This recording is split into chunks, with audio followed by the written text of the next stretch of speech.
महाराष्ट्र के रिजल्ट आ चुके हैं।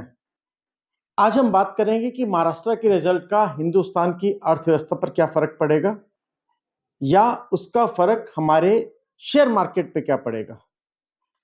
क्या वो सच में गेम चेंजर होंगे हमारी शेयर मार्केट के लिए, जो पिछले 1.5 महीने से लगातार गिरी जा रही है। इस बात को करने से पहले हमें सबसे पहले महाराष्ट्र के बारे में समझना पड़ेगा कि महाराष्ट्र हमारे देश के लिए इंपॉर्टेंट क्यों है।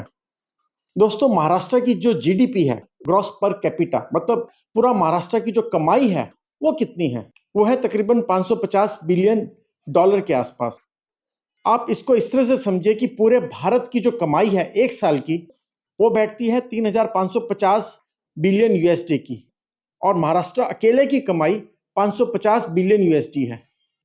आप महाराष्ट्र की कमाई को इस तरह से समझिए कि केवल मुंबई शहर की उतनी कमाई है जितनी हिमाचल, उत्तराखंड, छत्तीसगढ़, झारखंड और पंजाब मिलकर के एक साल में कमाते हैं।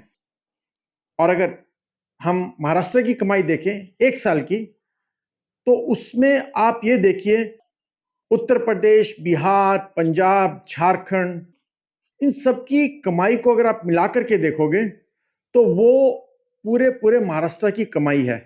मतलब 37 करोड़ लोग मिलकर के जितना कमाते हैं उतना महाराष्ट्र के 13.5 करोड़ लोग अकेले कमा देते हैं।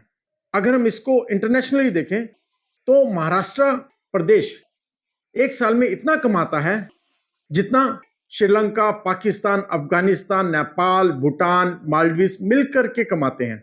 और साथ ही साथ हमारा हिंदुस्तान का जो ग्रोथ है वो है 6.7% के आसपास, और महाराष्ट्र का जो ग्रोथ है वो है 9.2%। मतलब पूरे इंडिया का जो एवरेज ग्रोथ रेट है उसका 40% ज्यादा ग्रोथ रेट केवल और केवल महाराष्ट्र का है। अब हम पर कैपिटा इनकम देखते हैं।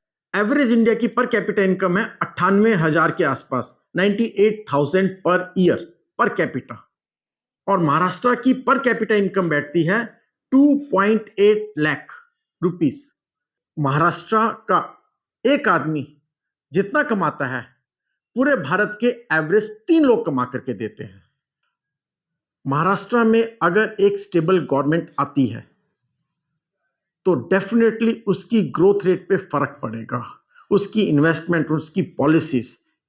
एक स्टेबल गवर्नमेंट का मतलब है एक स्टेबल सोच, एक स्टेबल पॉलिसीज, और उसी डायरेक्शन में चलना। आपके जो अलायंस है वो गुटमुट करके जो पंगे डालते हैं वो पंगे कम डलेंगे। अभी भी हैं उनके 2 अलायंस पार्टनर, पर इतने कम उनके पास एमएलएस हैं कि वो शायद इस लेवल पे अपनी टांग ना अड़ा सके।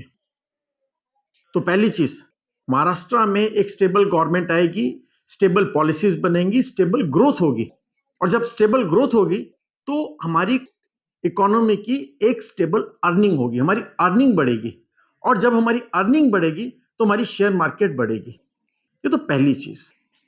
दूसरी चीज साहब, महाराष्ट्र के अंदर स्टेबल गवर्नमेंट होने का मतलब है आपके सेंटर में जो गवर्नमेंट है, अब इस समय बीजेपी की है, सेंटर में जो गवर्नमेंट है उसको एक अजीब तरह का बल मिलेगा आगे के लिए, फ्यूचर में पॉलिसीज बनाने का एक स्ट्रेंथ मिलेगी, और बेफालतू में अपोजिशन वाले अड़ंगे नहीं अड़ाएंगे या उनके पार्टनर अड़ंगे नहीं अड़ाएंगे। और अब हम मेन बात पे आते हैं, महाराष्ट्र में स्टेबल गवर्नमेंट होने से क्या शेयर मार्केट में फर्क पड़ेगा? जी हाँ, शुरू में तो वो सेंटिमेंटल होगा। अभी आज ही मार्केट काफी उछली है, हो सकता है 2-3 दिन और उछले, और उसके बाद हो सकता है फिर दोबारा गिरे। शेयर मार्केट 2 तरह से बढ़ता है। एक, हमारे शेयर मार्केट की, सेंसेक्स की कंपनियों की अर्निंग बढ़े। जब उनकी अर्निंग बढ़ेगी तो शेयर की वैल्यू बढ़ेगी, शेयर की वैल्यू बढ़ेगी तो शेयर मार्केट बढ़ेगी। ये तो होता है फंडामेंटल इंक्रीज। दूसरा होता है सेंटिमेंटल इंक्रीज। महाराष्ट्र की गवर्नमेंट आ गई, ये आ गया, उछाल आ गया, शेयर मार्केट सेंटिमेंट पे चलता है, उछल जाएगा। हो सकता है कि शुरुआत में थोड़े दिन तक महाराष्ट्र की सेंटिमेंट से हमारी शेयर मार्केट उछले, पर यह भी हकीकत है कि अभी तक हमारे कंपनियों की जो ग्रोथ है, जो अर्निंग है इस साल इतनी अच्छी नहीं है जितनी पिछले साल थी, या हमने जितना अच्छा प्रोजेक्ट किया था। और आने वाले 6 मंथ्स में हमारे कंपनियों की अर्निंग कितनी होगी, शेयर मार्केट का बढ़ना या घटना उस पर निर्भर करता है। एक स्टेबल गवर्नमेंट होने से इतना तो जरूर है कि हमारी अर्निंग बढ़ेगी।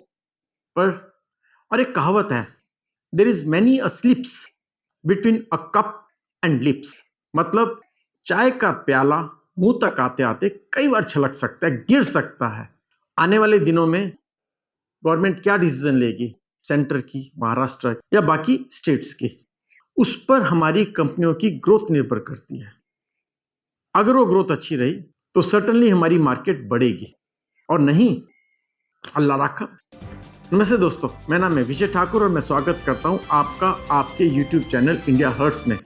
दोस्तों, अगर आपको ये वीडियो अच्छा लगे तो प्लीज आप इसे लाइक, शेयर एंड सब्सक्राइब जरूर कीजिएगा। जय हिंद।